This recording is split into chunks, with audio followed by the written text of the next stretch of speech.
মার্কিন যুক্তরাষ্ট্রের প্রেসিডেন্ট হিসাবে শপথের পর প্যারিস জলবায়ু চুক্তি থেকে যুক্তরাষ্ট্রকে সরিয়ে নেওয়ার সিদ্ধান্তের কথা জানান মার্কিন প্রেসিডেন্ট ডোনাল্ড ট্রাম্প। এ সময় যুক্তরাষ্ট্রের গ্যাস ও তেল শিল্পের সর্বোচ্চ উৎপাদন নিশ্চিত করতে এ সংক্রান্ত একটি নির্বাহী আদেশে স্বাক্ষর করেন তিনি। এরপর তাৎক্ষণিক প্রতিক্রিয়ায় ট্রাম্প বলেন, ড্রিল বেবি ড্রিল। ট্রাম্পের দ্বিতীয় মেয়াদে প্রেসিডেন্ট হওয়া নিয়ে শুরু থেকেই ছিল নানা ধরনের আলোচনা। বিশেষ করে বাংলাদেশের সঙ্গে যুক্তরাষ্ট্রের কূটনৈতিক সম্পর্ক নিয়ে শঙ্কা তৈরি হয়। কিন্তু ডোনাল্ড ট্রাম্প শপথ নেওয়ার পরপরই বাংলাদেশ ও যুক্তরাষ্ট্রের মধ্যে স্বাক্ষরিত এলএনজি সরবরাহ চুক্তির ফলে দুদেশের সম্পর্কের এক নতুন অধ্যায় রচিত হয়েছে।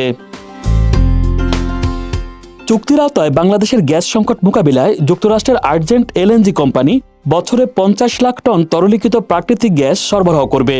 শুক্রবার এক বিবৃতিতে বিষয়টি নিশ্চিত করেছে প্রতিষ্ঠানটি।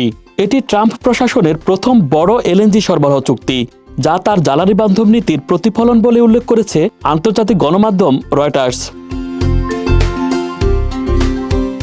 বাংলাদেশ বিনিয়োগ উন্নয়ন কর্তৃপক্ষ বিডার নির্বাহী চেয়ারম্যান আশিক চৌধুরী নিজের ফেসবুক পোস্টে এ চুক্তিকে ল্যান্ডমার্ক এগ্রিমেন্ট হিসেবে উল্লেখ করেন। তিনি লিখেছেন, বাংলাদেশের গ্যাস সংকট সমাধানে এ চুক্তি দীর্ঘমেয়াদী ভূমিকা রাখবে। পাশাপাশি এটি মধ্যপ্রাচ্যের উপর নির্ভরশীলতা কমিয়ে এ খাতে যুক্তরাষ্ট্রকে একটি নতুন বিকল্প হিসেবে প্রতিষ্ঠিত করবে। আশিক চৌধুরী ফেসবুক পোস্টে আরও জানান, ট্রাম্পের আমেরিকা ফার্স্ট নীতির প্রথম পার্টনার হিসেবে বাংলাদেশ গুরুত্বপূর্ণ ভূমিকা পালন করেছে। এই চুক্তি বাংলাদেশের কূটনৈতিক অবস্থানকেও আরও দৃঢ় করার পাশাপাশি গুরুত্বপূর্ণ ভূমিকা রাখবে দেশের অর্থনীতিতেও।